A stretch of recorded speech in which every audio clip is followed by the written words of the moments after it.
Welcome to the Motormouth YouTube channel. I'm Zach. I'm Andrea. And we do full-length car reviews each and every week. If you subscribed, you'd know we stop halfway through, like kind of in the middle, for a segment called Questions, Coffee, and Cars. We've spun it off. We're at 137, right?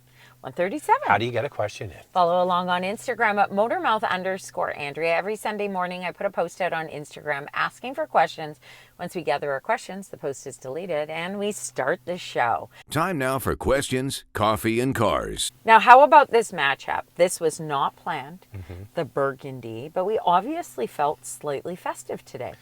Yes, and I got to tell you, Andrea, it was a few questions ago, we both wore leather jackets. You were like a leather Tuscadero, and I was the Fonz in there.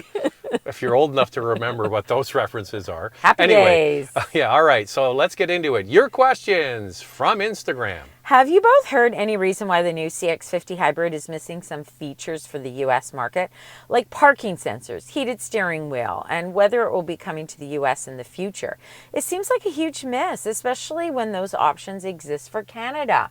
You know what? You are bang on. I think our U.S. viewers got absolutely ripped off with the CX-50 hybrid because the gas model gets all those features. And I asked the Canadian PR team, and because they don't do U.S. specs and they weren't even aware that these features were not offered in the U.S. Call your dealer, complain.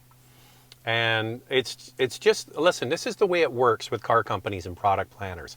There's a big long list of things that they can put in a car, and they put a check mark next to the ones they want and a cost associated with it. Because what they're trying to do is hit a number that they're going to sell the car for and how much profit they're going to make for each product. Because those cars are made in Japan. They have to get them from Japan and bring them into the North American market. How much are they going to be able to charge for them? How much profit there is? And that can all be changed because that big long list of what's available, they can still check those off for the next model year. So call your dealer, tell them, hey, I would have been a buyer if it had this, this, and this. And then they'll bring it up at their dealer meetings, and that's how it gets done. The issue is that CX-50 hybrid in the U.S., when it comes to features, is not competitive with other hybrid models. Well, it's competitive with the CR-V hybrid doesn't have a lot of stuff either. Well, the CR-V doesn't have the panoramic sunroof or a 360 camera or ventilated front seats. See? So yeah, that is a problem. And then it's priced so high too. Well, in the U.S. it is better, that CR-V, than it is in Canada. I think that, well, we took Ruby in to get serviced at the dealership. That's our MX-5 Miata. Yeah. And because it's going away for the winter. It's getting tucked away in the garage. And it's getting a last service before it goes in. So there was the CX-50 there, and the dealer principal, he was even surprised it was sitting there. He says, we can't get them. And I think that the Canadian contented car is a really good deal. The problem is there's going to be so few of them available. I know, and you know, the U.S. is actually getting more inventory than the Canadian market initially, and the Canadian as a percentage. And the Canadian PR team says they're going to ramp it up at the beginning of 2025, but the U.S. is going to get more inventory. It's always the way, Andrea. I know, you see that with the RAV4 too. The U.S. gets way more inventory. Back to what I just said. How much profit is there per unit? And because of the Canadian dollar being 30%, worth 30% less, they can't charge 30% more than they do in the United States. So Toyota Motor Company that sells the cars to Toyota USA, and then on to dealers, they make way more per unit in the United States than they do in Canada. So they're like, we'll sell more cars into the American market and just trickle them into the Canadian market because we make more money. You two are the best. Thank you. Is there a best time to buy a new car that is on the lot? End of month, end of year? I apologize if this has been answered previously. We have discussed this before, but not question, for a while. Yeah. So I thought, you know what, why not add it again? End of month is good. End of quarter is better. End of year is best. Beginning of the next year is ultimate. So if you have a 24 model, current calendar year, once that calendar clicks over to January 1, it's now a 1-year-old car. So if you can get it at the end of the month of January, when it's not many sales going on, and get a 24 in 25 with a big discount, I think that'd be the ultimate. It's a slow time. And December, you know, many times if they've got inventory sitting on the lot, or if a refresh model is on the way, or a new model, then you can get deals. You know, they might put some cash on the hood, which is always nice. Low interest rates?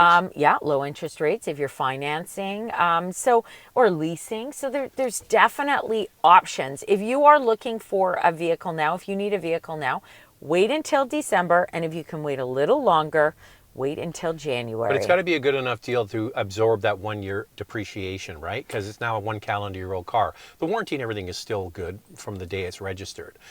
So all of those dates I just gave you, if you factor in a new model coming in, for example, say it was next year when the RAV4 is coming in. So it would be a new year. It would be a new model. It'd be a great time to buy an existing one at a big discount. Yeah, and you know, it really depends on the model, of course. Like if you're looking at a hybrid and a plug-in hybrid, which are really next to impossible to get, there's not going to be any inventory on the lot. And more than likely, there will be no deals. But things like electric vehicles, whoa, they're getting really aggressive with those vehicles, whether it's low interest rates or cash on the hood. So it really depends on the vehicle you're looking for. So there's another part of the day where Andrea and I sit. Well, we're not as close as this. It's first thing in the morning and we have the news on. You got a big couch. Well, not the big couch. We have a couch each. Yeah. And I got the biggest ass mug of coffee. It's huge. It is really big. We both actually got it in Texas. Yeah. It's a big Texas size mug. Yeah. But the thing is, Zach has continued with that big mug. I said, no, I got to go back to my other mug that I used to use because it was just too heavy in the morning for a coffee. All right, I don't know how he does it. Big mug of coffee in the morning. And we're watching the news, and the story came on today of electric car intenders. This is Canadian study. Yeah. Have dropped from about 18% of the population wants or considering their next vehicle being electric down to about 14%. And they cite range, cost, and the cost of replacing the battery. I might have to do with our little story we did last year. I know. But I'm telling you that there's very aggressive pricing and especially leases on electric cars. I think depreciation is such a massive one. We had a viewer reach out. It happened to be a Hyundai Ioniq 6. He said to me, look, Andrea, I can get this one it's 2 years old. Everything in, everything, taxes, everything out the door for just over $40,000 or $41,000. It was top of the line. So he said the original owner paid around $65,000 Canadian for it. Crap. That's a huge depreciation. So I think Well, that is a big problem, is depreciation. I get range, but most people charge their vehicles at home with a level 2 charger. I get it if you're doing a lot of road trips, it might not work for you.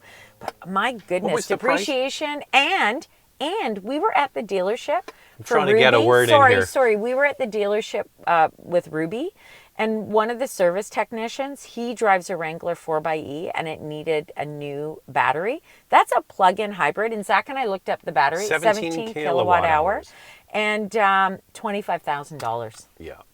Well, if you didn't put the battery in, the truck would be worth nothing. I almost forgot what I was going to say here, Sorry, Andrea. you're saying Oh yeah, pricing. how much was that Ioniq 6? You said 40,000? Yeah, around 41,000. Okay, so you got to remember, the dealer took it on trade and paid even less than that.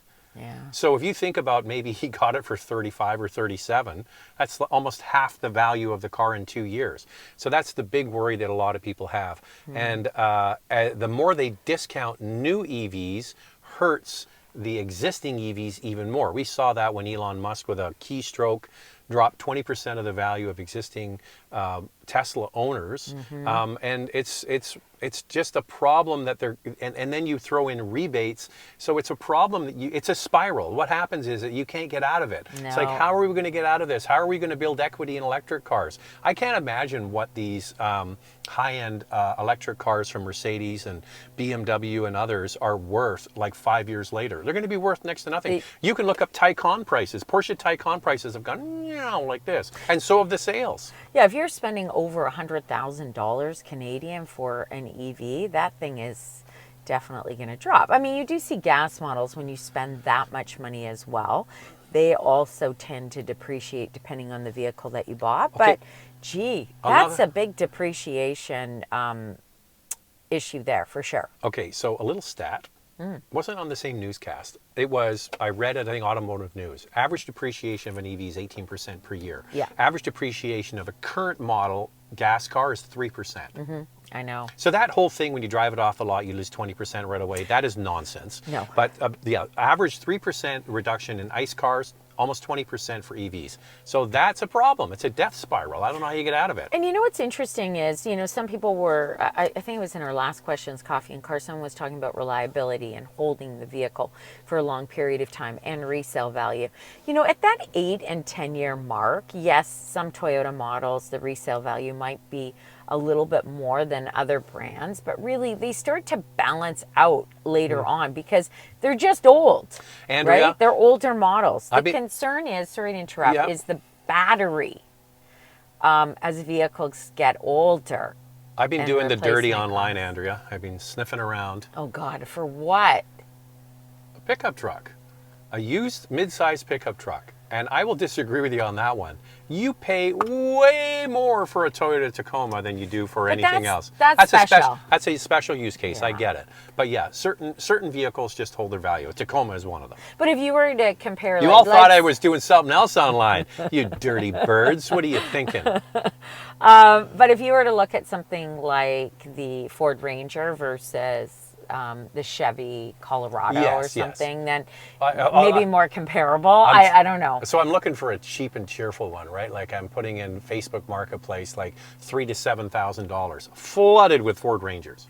Our son really wants a Tacoma. He doesn't even care. I keep explaining to him, you know, the old Tacoma, the transmission isn't very good. The seats are completely uncomfortable. Like my knees were up here. I don't even have back issues. And after we test drove that for a week, I had issues with my back. We used to he have a doesn't Tacoma. care. He's like, I don't care. I love it. We had a Tacoma, and you know what you do when you drive it, Andrea? You luxuriate in the fact that there's a lineup of people who want to buy it from you. Hey, listen, there's a block away from our house. There's a guy who's got like a SVR Range Rover, and his wife has a Tesla, and they drive their posh cars all the time, and they have sitting in front of the house a Tacoma.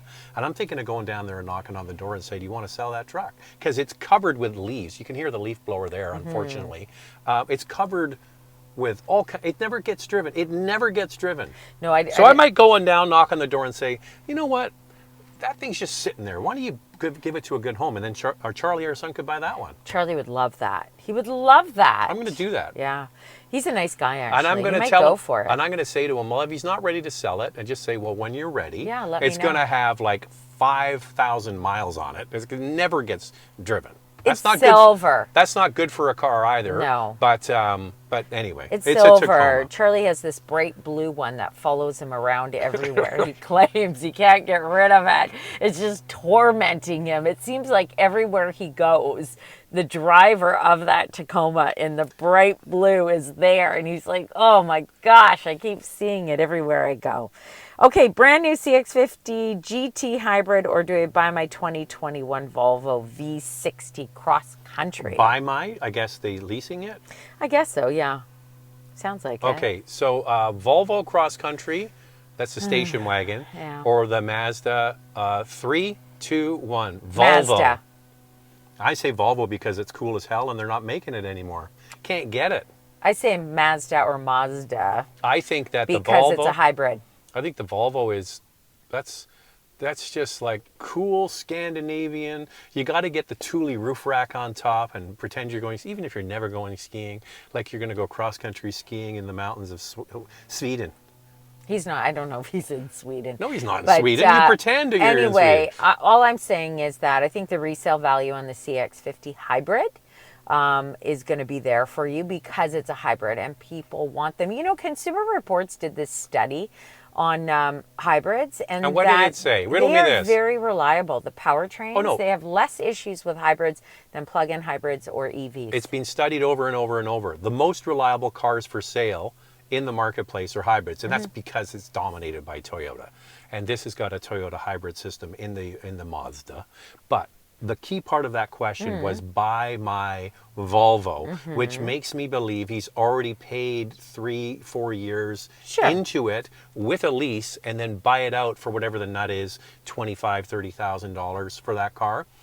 Yeah, you roll in that Volvo, baby. You're gonna love it. Oh, look what drove by. A Volvo. A Volvo. Yeah. What's the chance? I'm going for the hybrid because I want better fuel economy than what the Volvo offers, but that's just my opinion. You've already paid Hey for guys, half of here's it. something interesting. After speaking with the Mazda PR team, you might find this very interesting. They are working on their own hybrid.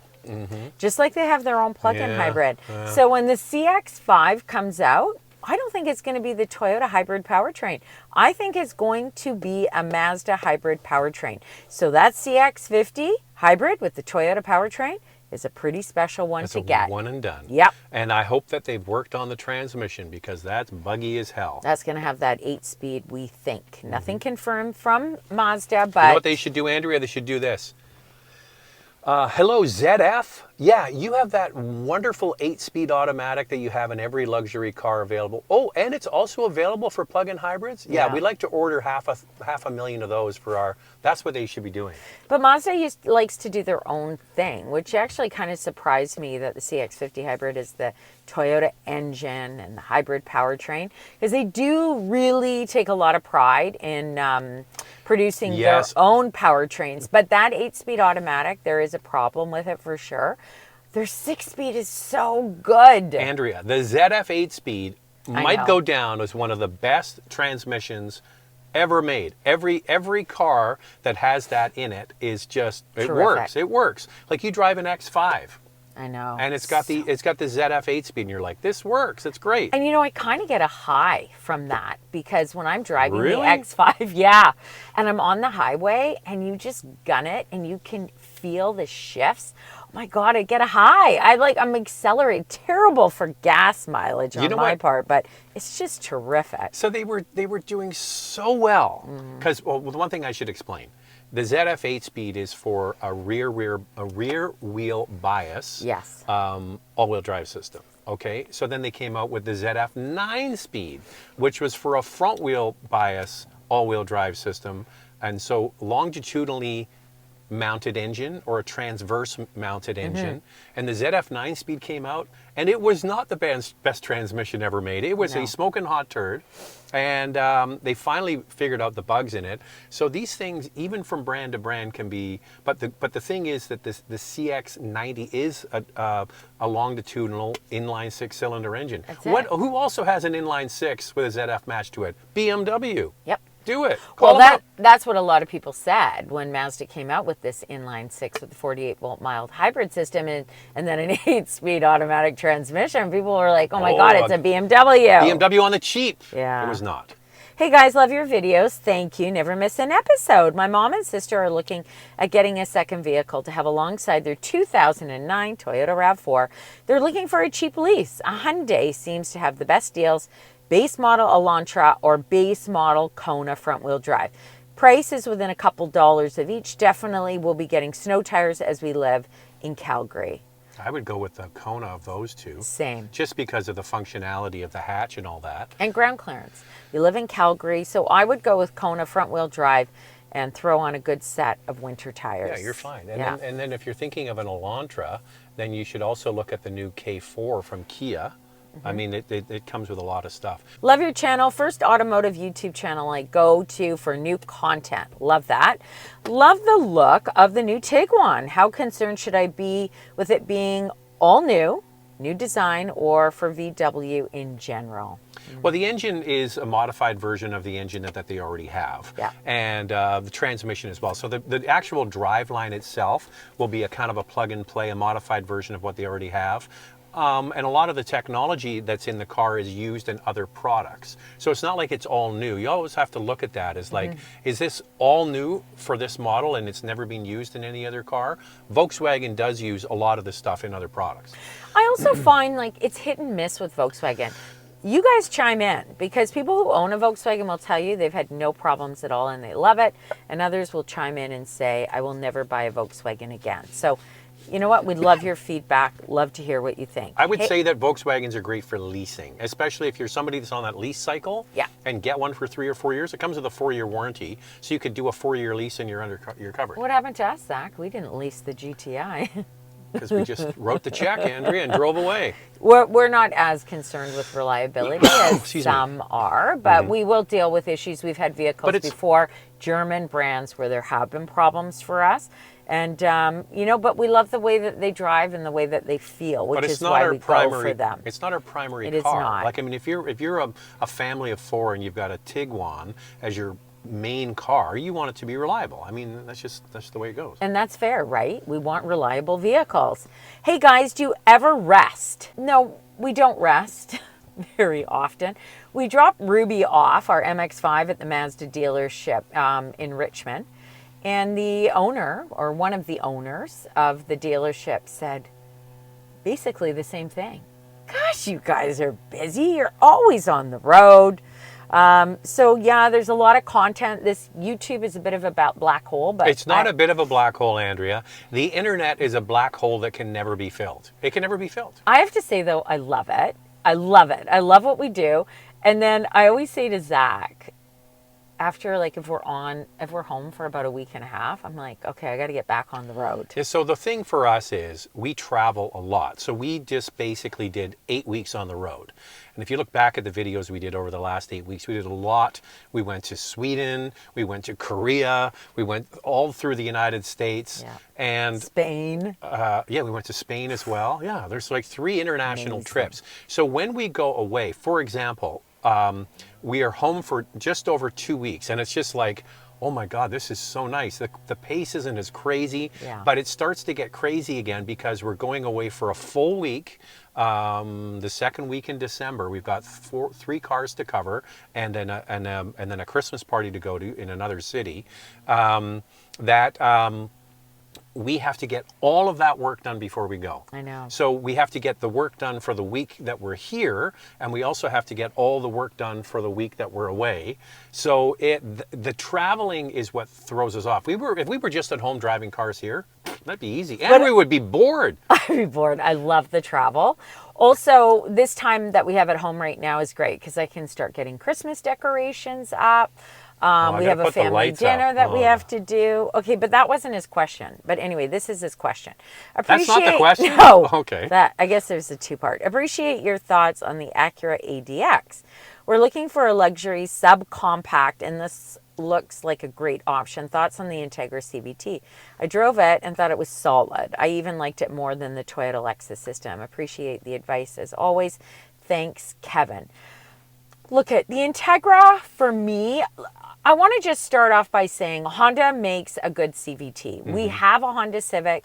It has a CVT, and sometimes I get in it and drive it, and I think, gosh, it doesn't even feel like it has a CVT. It's not buzzy. That's what I was going to get at. Car nerds that will write comments. I mean, if you're watching this, you're kind of a car nerd, right? The people that are real enthusiasts about cars, they just crap all over CVTs. The public who buys cars don't really care. The average mom and pop that are going into a dealership and driving and test driving a car, they have no idea it's got a CVT. They don't care that it's got a CVT. Yeah. They just go, oh, look, honey, it gets good gas mileage. It's better than that one that's for sale. It gets better gas mileage than that one. And the price is right. It's got the features we like. We'll take it. They just don't care. And you hear this over and over and over from car enthusiasts. Well, it's got a CVT, so it's a piece of crap. And it's just like the customers don't care. They don't care. So I don't have a problem with a brand using a CVT in the non-luxury category. They're doing it for fuel economy. I get it. I do have a problem with a premium brand using a CVT. I'm with you. I don't like it. We crapped on Infiniti for using a CVT in some of their models. It bothers me. I would not buy the Integra probably with a CVT. I would only buy it with the manual transmission. I like manual. I get it. Some people don't want to drive a manual all the time. Most don't. You know, I do. I will go back to say it's a good CVT. Am I disappointed that the ADX has a CVT? I would be lying to you if I said I was not disappointed. I am disappointed. The ILX which was the small Honda Civic-based Acura, which they don't sell anymore, had a beautiful, I think it was a 2-liter or a 2.4. I think it was a 2.4 liter, 4-cylinder with a dual clutch, and it worked like hot hell, man. That thing was so much fun to drive. They never invested in updating it. They just let it rot on the vine and then they canceled it. That technology exists. That's what should be in that car. Right. But if you drove it and you like it, don't listen to the internet. Just buy it, Just and buy you're it. probably going to be happy with it because it's got the right powertrain. They put the 1.5 turbo in there compared to the Honda version, and it's going to be just fine. And how about that ADX? First off, I get it. It's got HRV elements to it. Our video went out, our first look at the LA Auto Show. But I'm not really bothered by it because I think Honda has done a great job with their interiors. And guess what I absolutely love in that ADX? Zach, can you guess? What do I absolutely love in that ADX? I don't know. Traditional shifter. Oh, okay. Like, well done Acura. They could have done a button shifter, could have done a column shifter. Now we got a good solid traditional shifter. My guess is a hybrid's coming for that, the same as the Civic hybrid. That'll And be be chef's kiss. Andrea, we're really just rambling on here now. Look at the time. We got to go. We got to go and pick out sweaters for the next episode. Yes, and don't you think the HRV is absolutely desperate for a hybrid? Yes. Yeah. How do you get a question in? Follow along on Instagram at motormouth_Andrea. Every Sunday morning I put a post out on Instagram asking for questions. Once we gather our questions, the post is deleted and we start the show. What's our color for next episode? Well, you have to tune in, won't you? We're going plaid, I think. Thanks for watching. Plaid? No.